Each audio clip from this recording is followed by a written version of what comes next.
Gracias en esta hora por permitirnos encontrarnos y reunirnos aquí en tu casa con la intención de seguir adorándote, seguir glorificando tu nombre. Una vez más apelamos a la sangre de Cristo, Señor, que nos limpies más y más, nos santifiques más y más, nos consagres más y más para usted, oh Señor. Y aquellos que han puesto en su corazón estar aquí, oh Padre, que usted les guarde en el camino, les fortalezcas, les ayudes, les dirijas. Aquellos que su salud no está en su mejor momento, oh Padre, clamamos a usted que su poder sanador repose sobre ellos. No le ordenamos, solamente le suplicamos, les pedimos, Señor, que les ayudes a salir de cualquier malestar, Señor, de cualquier hermano que tenga o hermana alguna situación en su ser. Y a los que están aquí, Señor, ayúdenos, fortalézcanos y permita que tu palabra nos hable y nos edifique, Señor. Para gloria de tu nombre, en Cristo Jesús. Amén. Bien, hermanos, pueden sentarse. Hemos estado hablando temas diversos. Terminamos de hablar acerca de la idolatría. ¿Recuerdan ese tema? Un tema muy hermoso y muy espinoso y muy delicado.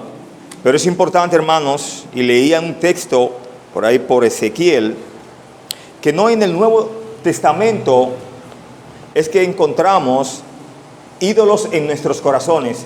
Desde la antigüedad, desde el Antiguo Testamento, ya había muchos que tenían ídolos en sus corazones. No me había fijado en ese texto así, de esa forma, ¿no? Pero hoy no hablaremos de los ídolos ni de la idolatría. Hablaremos un tema también controversial para nuestros días.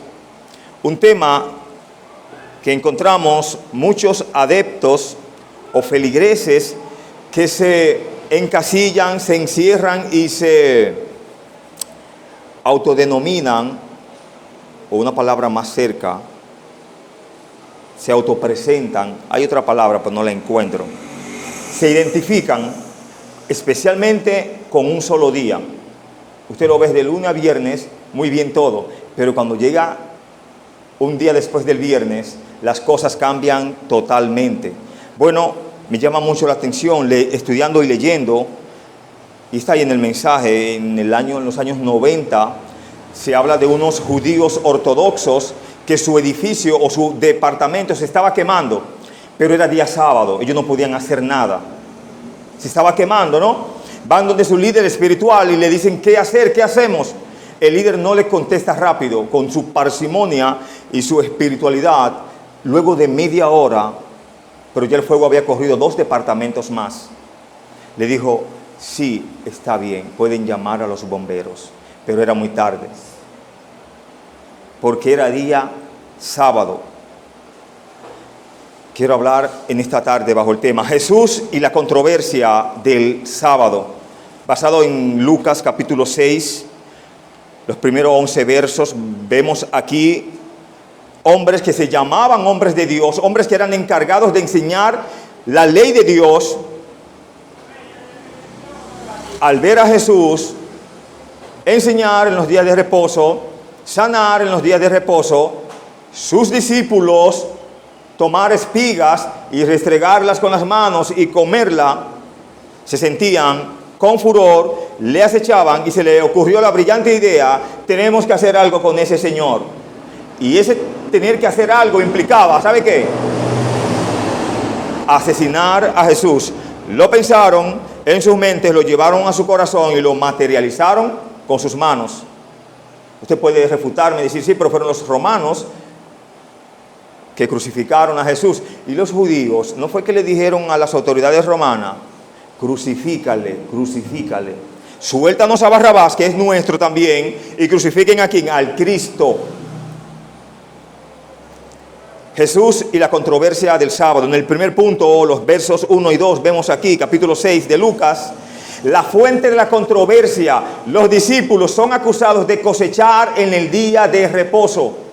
Si usted estudia el texto cuidadosamente, se da cuenta que el problema no es que ellos coman con la mano, con las manos, por así decirlo, y no se la laven, sino que en el día sábado entonces coman sin lavarse las manos. ¿Toman la idea? Vamos a seguir viendo.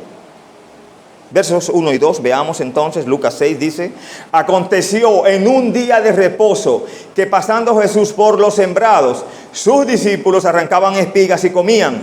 Hermanos, si comían, ¿qué era lo que pasaba en su estómago? Eso espera. Usted sabe que no. Restregándolas con las manos. No hay otra forma de restregar algo, de comer, que no sea con las manos. Si hubiesen comido con los pies, hubiese sido peor. No entiendo, ¿no? Pero sigamos. Y algunos de los fariseos les dijeron: ¿por qué haces lo que no es lícito hacer en los días de reposo? Comenzaron como la controversia. Y en vez de aprender de las enseñanzas de Jesús, querían enfrentar al maestro. Cosas muy delicadas, hermanos. Cuando alguien nos enseña, sea nuestro maestro, sea nuestro tutor, tratemos de escuchar para aprender, más que buscar situaciones. Situaciones las habrán, pero son pérdida de tiempo. Por enseñanza no todo el tiempo la tendremos ahí de la mano. Bueno, Lucas nos enseña que en este día especial la actividad de Jesús era bien marcada. O sea, el Señor trabajaba todos los días, como él había dicho: mi Padre aún trabaja y yo trabajo. Pero ellos no, ellos eran muy legalistas, moralistas, y entendían que en el día sábado, si un hombre tenía hambre, no debía de comer si no se lavaba las manos. No debía de comer si no tenía comida de su expensa preparada, porque no podía prender fuego. Incluso en la introducción les hablaba de judíos que perdieron un departamento. ¿Sabe cuál era la causa del asunto? De que al hacer una llamada con el teléfono se interrumpía una línea, y esa línea ya trabajaba, y por eso no se podía ni llamar. Cuántas cosas, ¿no? Como ignorancias. Pero así es la vida, ¿no?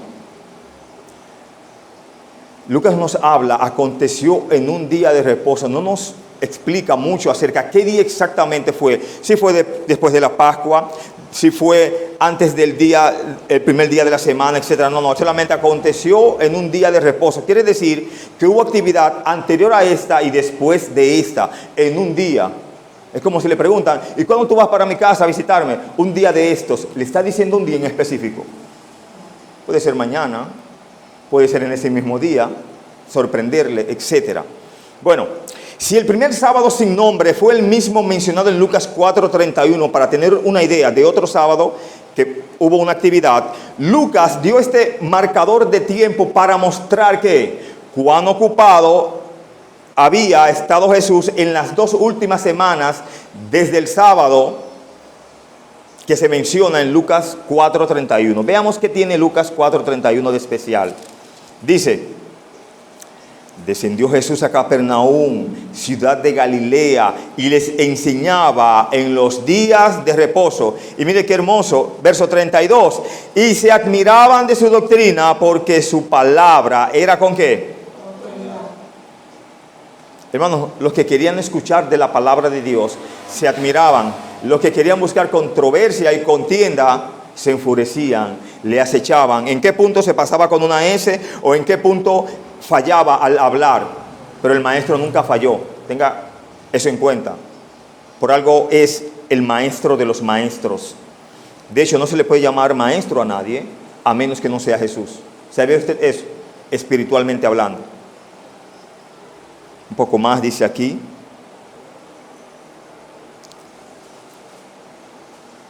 Un estudioso, junto con otros, cree que esta frase se refiere al primer sábado después de la Pascua. Existen algunas complicaciones textuales aquí y la idea puede ser simplemente en el día de reposo, porque pasó que un día sábado. Esa es la idea en esencia, ¿no? ¿Qué más vemos aquí en la parte B? Que los discípulos arrancaban espigas y ¿qué más hacían? Que las comían, restregándolas ¿con qué? De la única forma que usted puede comerse un mango, vamos a llamar, o un guineo, una pera, un nípero. No hay otra forma, no encuentro, no sé otra, tal vez usted se sepa otra. En esto no había nada malo con lo que hacían. Era algo malo comer, si tenían hambre. De hecho, en la ley, en Deuteronomio, se les daba una parte a los pobres para que al pasar por sembradíos, si tenían hambre, podían arrancar una planta para comerla. Quiere decir que si usted era dueño de una finca y veía 2 o 3 cruzar y ellos cogían los mangos, guineos, lo que sea, usted podía decir, gloria a Dios, estoy siendo de bendición para los pobres. Esto en Deuteronomio 23 lo aclara mejor, verso 25. Su recolección de cosechas no se consideraba robo, según la provisión para los pobres de la tierra, dada ¿dónde? En la ley, específicamente en Deuteronomio 23, 25. Bueno, en el verso 2 vemos que dice aquí, y algunos de los fariseos le dijeron, ¿por qué hacéis lo que no es lícito hacer en los días de reposo? Y si hoy es sábado, hermano, y me da hambre hoy, ¿yo debo de comer mañana? Porque es día de reposo. El Señor, hermanos, le da una respuesta fenomenal. Me encanta la respuesta y allá vamos. Parece ser que el problema fue en el día en que lo hicieron, no la acción como tal. O ellos están reclamando que en ese sábado ellos no debieron de comer, y menos sin lavarse las manos. Recordemos que los rabinos crearon una lista elaborada de elementos relevantes para el sábado, de normas qué hacer y no hacer. Se cree que eran más de 500 normas, me corrigen. Creo que habían 500 normas y no más. Y esto violaba uno de los elementos en esta lista, no que estaba aquí en la palabra de Dios, que nadie podía comer con las manos sin lavar, sino en el libro de las tradiciones de ellos, en el libro de las normas de ellos, de sus propias leyes. Sigue aquí.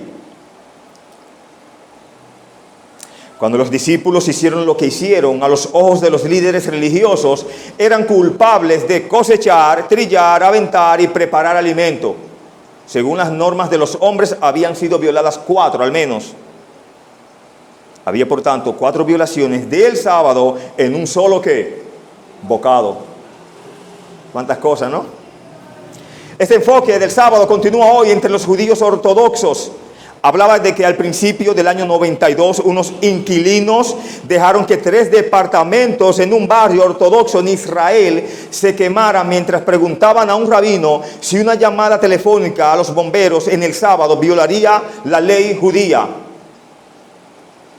Quiere decir que a los judíos observantes se les prohibía o se les prohíbe usar el teléfono en día sábado, ya que al hacerlo se rompería ¿qué? Una corriente eléctrica.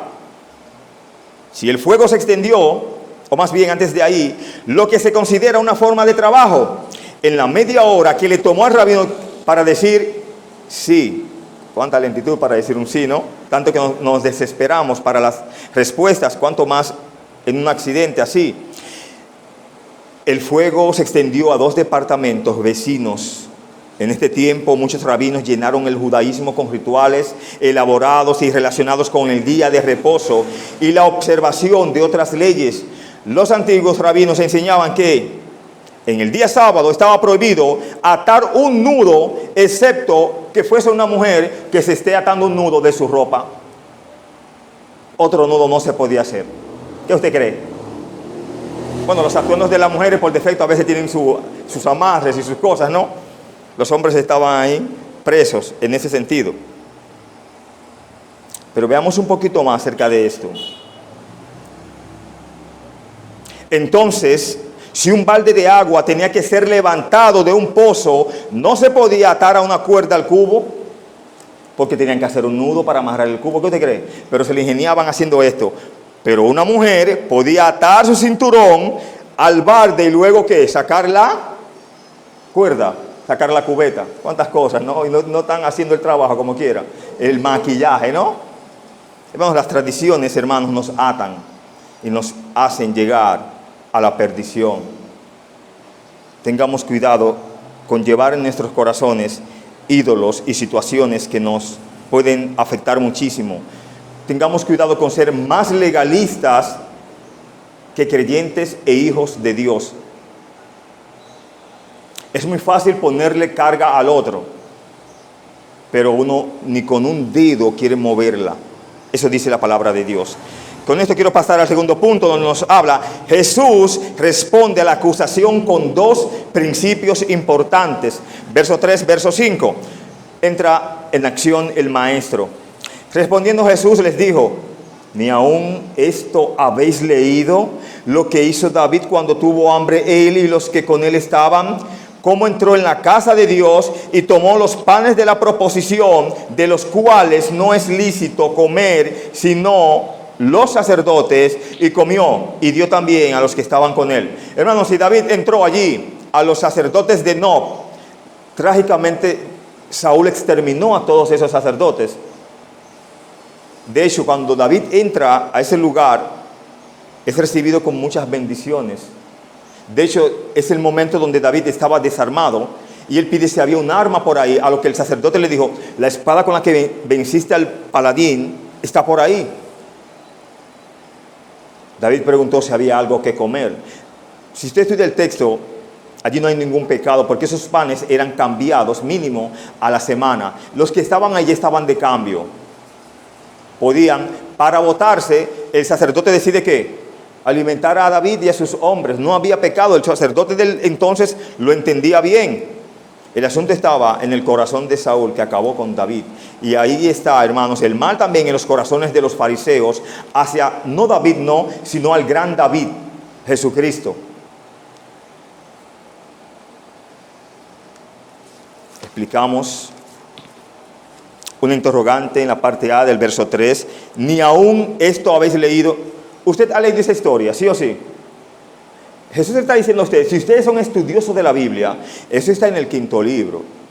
Si usted no lo encontró ahí, en la ley, ustedes conocen muy poco de la palabra de Dios. Si no está en el 5º, está en el Antiguo Testamento. Para llegar al Nuevo no hay que haber trazado el Antiguo. ¿Sí o sí? Sí. Ok. Esto fue una reprimenda no tan sutil para los líderes religiosos, los fariseos de Lucas 6:2, que confiaban en su conocimiento de las Escrituras. Ellos se jactaban de conocer las Escrituras. De hecho, por eso le están restregando, están buscando controversia con el Señor por lo que los discípulos habían hecho. Bueno, el Señor se las va a devolver con la palabra de Dios. De hecho, ya se lo devuelve con lo que ya está escrito en Deuteronomio, ¿no? 25:23. Repito, estos confiaban en su conocimiento de las Escrituras. Esto tuvo el efecto de que Jesús cuestionara si alguna vez habían leído o entendido sus Biblias. Hermanos, hay un mal muy grande en el pueblo de Dios, que cuando estamos mal con Dios, viene alguien y nos trae una bendición para que nos retractemos, para que nos volvamos a Dios, enderecemos nuestras sendas, y nosotros, en vez de escuchar al hermanito humilde, decimos: no, pero la Biblia dice esto también. Oye, si se están hablando de alguna bendición bíblica, escúchala, acátala. La bendición no se desprecia, y menos cuando es espiritual.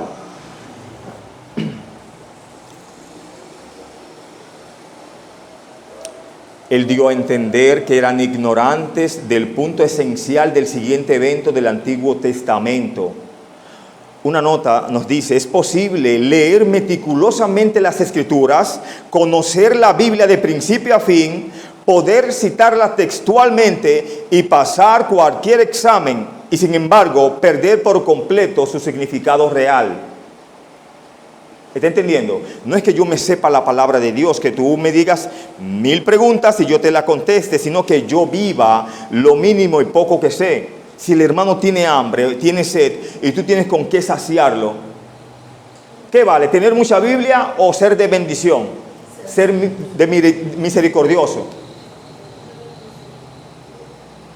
Creo que no estamos entonces errados, vamos bien. La parte B del verso 3 dice lo que hizo David cuando tuvo hambre. ¿Qué fue lo que tuvo David en aquel entonces? Lo que esos fariseos no sabían, hermanos, que si alguien era guiado por Dios, era David. Que Jesucristo estuvo ahí viendo lo que David estaba haciendo. Y si Jesús quiso reprenderlo, Dios quiso condenarlo o reprimirlo, no lo hubiese hecho en aquel entonces. No fue reprimido David en los pecados que cometió. ¿Apoya la Biblia algún pecado? Ninguno.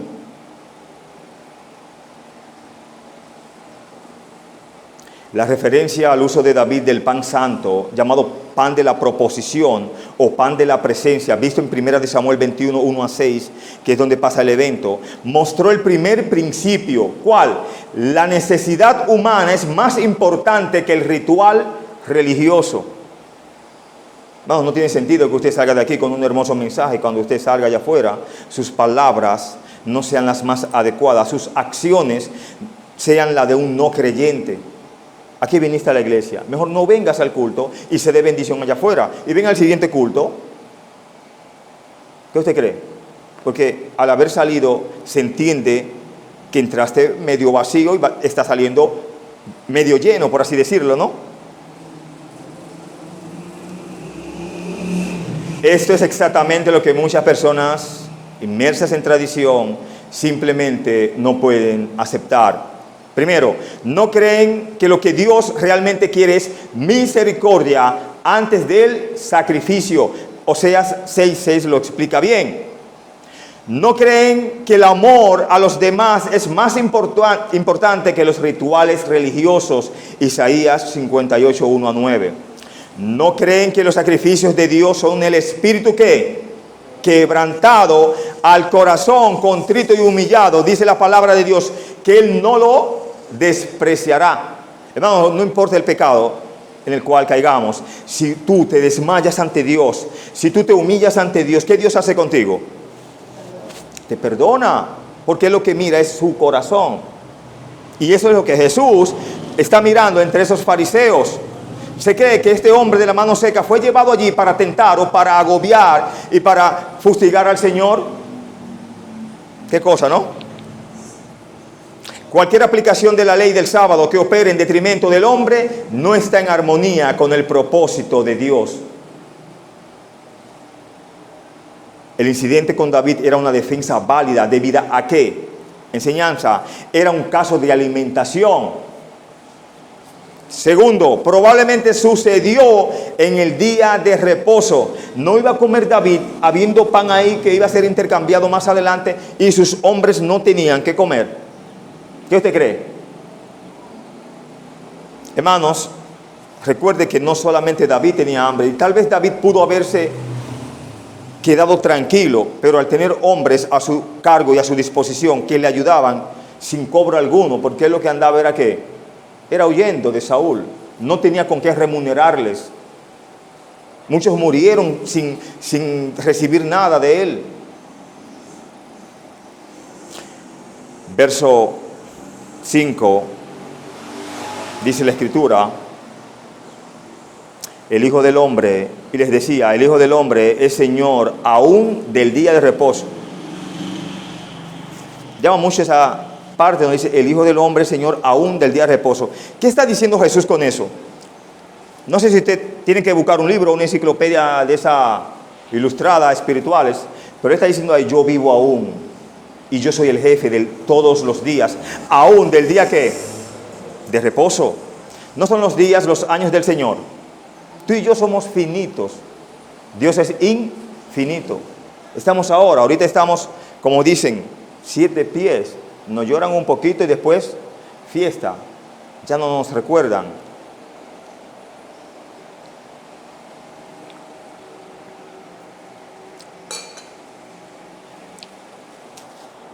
El segundo principio era un más enfático.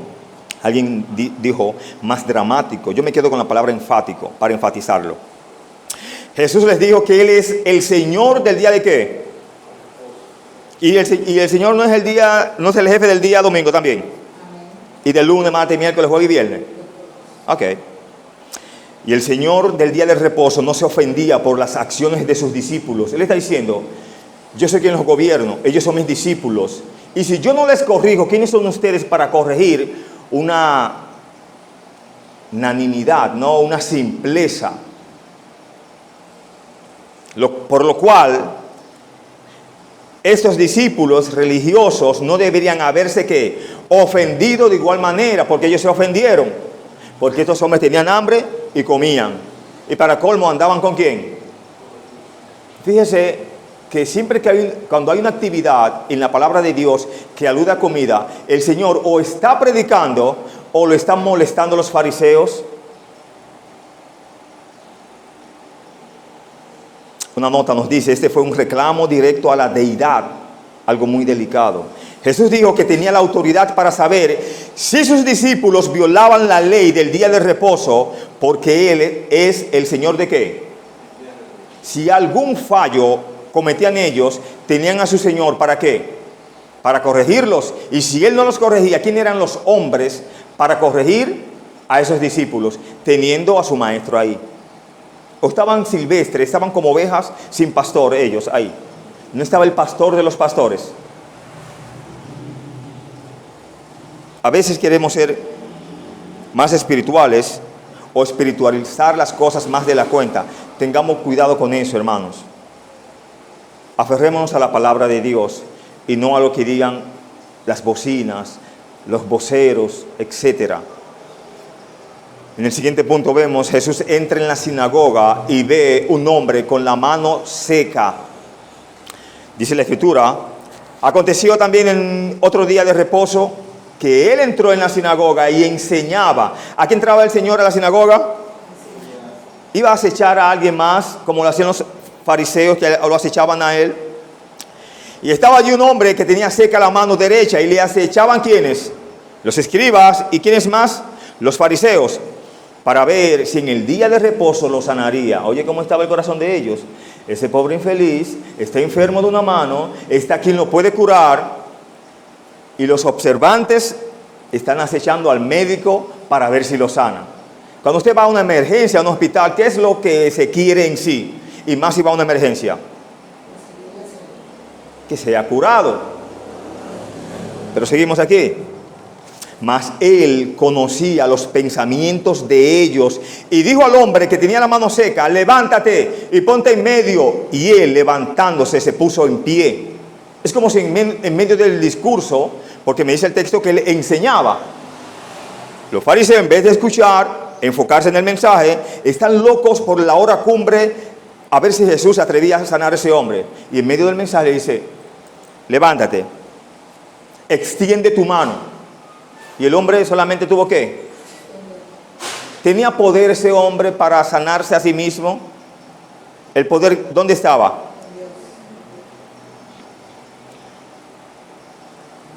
Aquí Lucas nos muestra la resistencia a Jesús y a sus seguidores. Sin embargo, Jesús todavía asistía a los servicios de la sinagoga y nunca abandonó la reunión del pueblo de Dios, aunque podríamos pensar que tenía razones para hacerlo. Recuerden Apocalipsis, las iglesias que estaban allí. Una era muy rica materialmente, pero realmente estaba pobre espiritualmente. En otra, el Señor estaba a la puerta, diciendo, yo estoy a la puerta y llamo. Si alguno oyere mi voz y abre la puerta, yo entraré a él y cenaré con él. Eso es literal que se entiende allí, hermanos. ¿Quién tú entiendes que está aquí siempre? ¿O de quién es la casa aquí? Y si Dios es el jefe, Él está en primer lugar. Entonces, en la casa de Dios, tú y yo debemos de ¿qué, hermanos? Respetar muy delicadamente, honrar muy delicadamente todo lo que involucra el santuario de Dios. Si algo pasa aquí, yo creo que tú y yo lo que debemos es de orar, si la situación lo amerita, pero si tenemos que actuar para resolver cualquier situación o cosa, ¿qué hacemos? ¿Qué debemos hacer? ¿Criticar eso? Ah, no, hay una silla que está mal, no sé cuándo la van a arreglar. Hay un bombillo que no está, ¿qué es lo que está pasando? Pues no es más fácil tú pedirle a Dios por la bendición y ser de bendición a la vez. Sigamos aquí. Tengamos cuidado, hermanos, que Dios esté siempre en nuestras vidas y que nunca su presencia nos falte, porque nos faltará todo. En el verso 7 vemos que y le acechaban, ¿quiénes? ¿Los oyentes o los escribas? Para ver si en el día de reposo lo sanaría. O sea, Jesús podía sanar de lunes a viernes y de domingo a lunes, pero sábado era pecado, porque en las tradiciones de los hombres no se podía trabajar.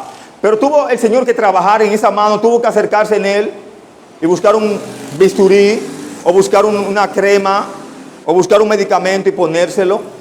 No fue con su palabra que lo hizo el Señor. Entonces estaban mal los fariseos. Por sus propias acciones, los fariseos admitieron que Jesús tenía el poder de Dios para obrar milagros. Sin embargo, trataban de atraparlo. Es como contraproducente, ¿no? Era como si un hombre pudiera volar y las autoridades lo arrestaran por no aterrizar al gusto de ellos. O alguien dijo, por no aterrizar en un aeropuerto. Si aterrizamos en el aeropuerto, pudiendo volar está bien. Pero si aterrizamos aquí, estamos faltando. Porque es en el aeropuerto que se debe de aterrizar. ¿Cuántas cosas, no?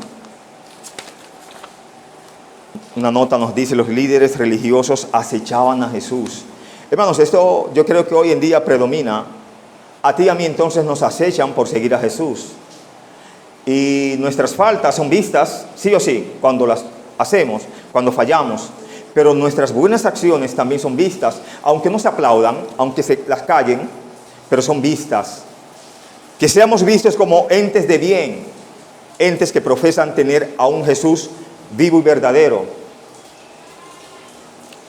Repito, los líderes religiosos acechaban a Jesús, pero sin corazón de amor por Él.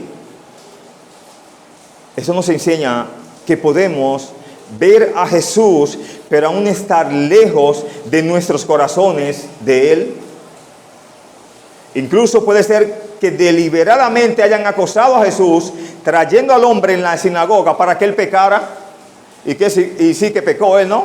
Sanando a ese hombre. ¿Era pecado sanar a un hombre ahí? Yo creo que el más beneficiado fue aquel hombre.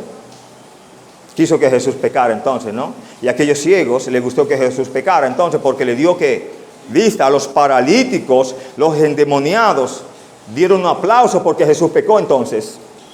Si es así que vamos a pecar haciendo el bien, hermanos, tenemos libertad entonces. ¿Qué usted cree? Para hacer el bien. Estos tal vez tenían una expectativa de que Jesús haría un milagro tan grande como el que habían hecho los seguidores de Jesús. Los versos 9 hasta el verso 11, vemos en este punto, el Señor del día de reposo cura al hombre de la mano seca. Vamos a explicar nada más. La interrogante surge en el verso 9, donde dice, ¿es lícito en día de reposo hacer bien o hacer mal? ¿Salvar la vida o quitarla? Hermanos, los fariseos y los escribas eran tan bárbaros que si su animal caía en un hoyo en día sábado, o si un animal caía en día sábado y usted profesaba la religión judaica, usted no podía salvar ese animal. Si se iba a ahogar, usted no podía ni hacer un nudo, ni jalarlo, ni nada. Tenía que dejar que ese animal que muriera, se ahogara, se asfixiara, se quemara, etc. Entonces Jesús les pregunta, os preguntaré una cosa, repito, verso 9, ¿es lícito en día de reposo hacer bien o hacer mal? ¿Salvar la vida o quitarla? Como respóndame eso. Verso 10, y mirándolos a todos alrededor, dijo al hombre, extiende tu mano, y él lo hizo así, y su mano fue restaurada, y ellos se llenaron de bendición, de gozo al ver eso. ¿Qué dice el texto? Se llenaron de furor y murmuraban, porque dice, y hablaban entre sí qué podrían hacer contra Jesús. Una pregunta, hermanos, ¿a quiénes seguían los fariseos y los escribas? ¿A qué Jesús seguían ellos? ¿A qué Dios adoraban ellos? Porque si Dios mismo estaba entre ellos y ellos se enfurecían de que ese Dios estuviese entre ellos, explíqueme eso ahí, por favor, que no puedo entenderlo. Pero sigamos con el mensaje y expliquemos entonces, ya que nadie me puede contestar. Aquí, en su pregunta a los líderes religiosos, Jesús enfatizó la verdad acerca del sábado. ¿Cuál verdad? Nunca hay un día malo para hacer algo realmente bueno. No digas, he tenido un día malo, no voy para la iglesia, he tenido un día malo, no puedo ser de bendición al hermano. Hermano, si usted le pide a Dios, Señor, ayúdame, prospérame en este día. No ha sido el mejor para mí, pero usted puede arreglar las cosas. Ayúdame, fortalézcame. ¿No puede Dios arreglar el momento?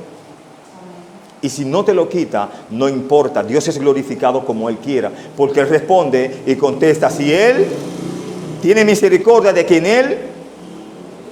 No olvidemos estas reglas, hermanos, nunca, por favor. No cuestionemos a Dios jamás. Si no está pasando mal, de gloria a Dios, de bendito Dios porque estoy pasando por esta aflicción. Está en tus manos y a tus manos la entrego. Tú sabes cómo quitarla. El enfoque del legalista adoptado por los líderes religiosos del tiempo de Jesús es que fueron más allá de los mandamientos de la Biblia. Quisieron hacer y decir más de lo que dice la palabra de Dios. Y eso es un pecado mortal, lo cita Apocalipsis. No le pongamos a lo que no tiene y no le quitemos a lo que tiene ya. Amén.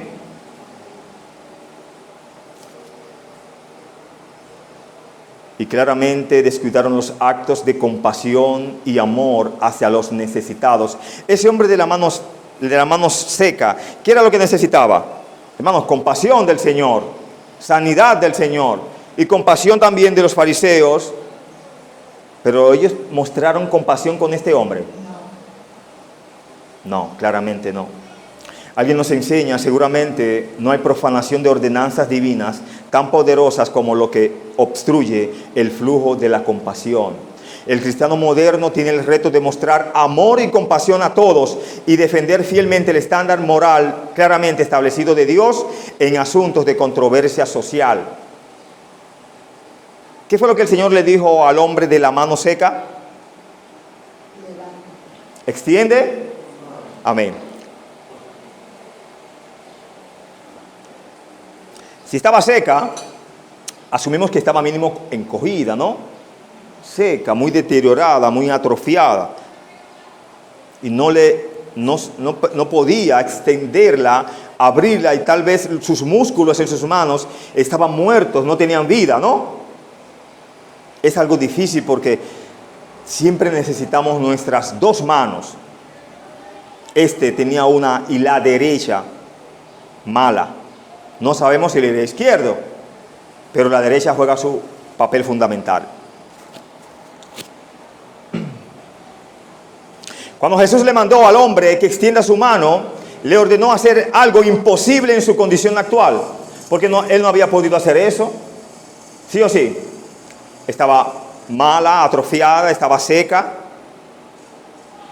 Pero Jesús mismo dio el mandato y la capacidad de cumplirlo. Y el hombre, ¿qué tuvo que hacer? Nada más y nada más. Extender su mano, esforzarse y ¿qué más? Creer a la palabra de Dios. Pero este hombre que cree a la palabra de Dios fue sanado por la palabra de Dios.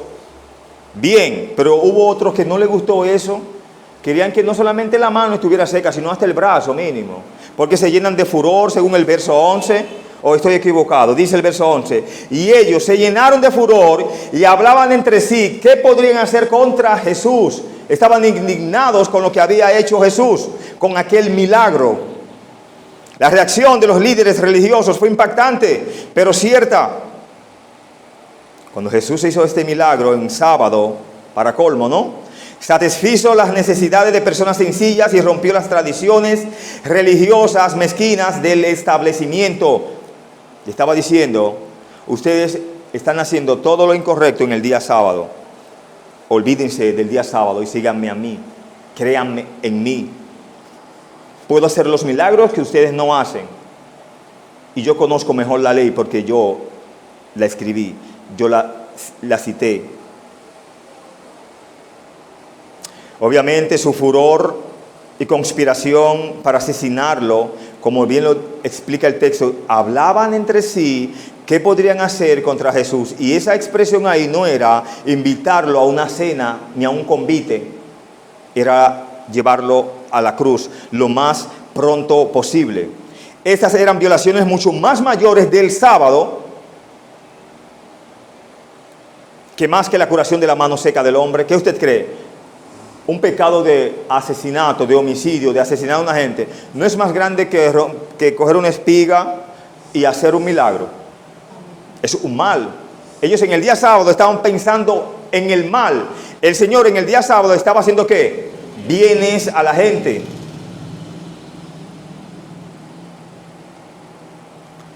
¿De qué se llenaron estas personas? De furor, ¿no? Y hablaban, quiere decir que murmuraban. Obviamente su furor y conspiración para asesinarlo hablaban, según el texto, entre sí, qué podrían hacer contra Jesús. Estas eran violaciones, repito, mucho más mayores del sábado, más que la curación de la mano seca del hombre. Jesús ahí reprendió a los líderes religiosos de sus días por este tipo de corazón. Él dijo de ellos, porque dejando el mandamiento ¿de quién? De Dios. ¿Os aferráis a la tradición de quiénes?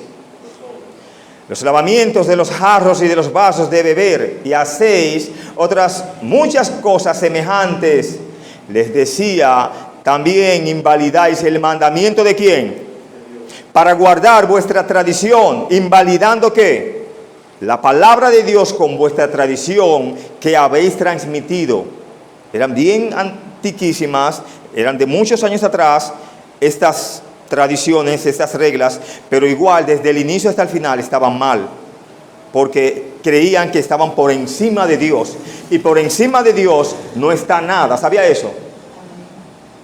La iglesia está debajo de Dios, la palabra de Dios está por encima de la iglesia, gústenos o no nos guste. Marcos 7, 8 y 9 y 7, 13 cita y habla de lo que ya expresé. Jesús no estaba tratando de reformar el sábado, jamás. Trató de mostrar que en su comprensión del sábado perdieron el punto. Ellos amaron más a un día que a un hombre humano. Y respetaron a Dios y que quisieron respetar más a un día sábado. Un legalista quiere debatir las reglas, pero el punto no era cuáles eran las reglas correctas. El punto era la forma básica de acercarse a Dios. Enfatizamos que no se basa en lo que hacemos por Él, sino que se basa en lo que Él ha hecho por nosotros en Jesucristo. Los fariseos y los escribas no eran creación de Dios. Hubiese sido más hermoso que hubiesen sido hijos de Dios en ese momento. ¿Qué usted cree? Entonces ellos le van a decir a su creador que lo que Él hace está mal. No entiendo. Quiero terminar con esta reflexión o esta aplicación. Guardemos los días, los años, todo nuestro andar debe de ser guardado en el Señor. Ya que en nuestra nueva vida en Cristo no debemos vivir para sí, sino vivir ¿para quién? Para Dios. Que Dios les bendiga. Muchas gracias.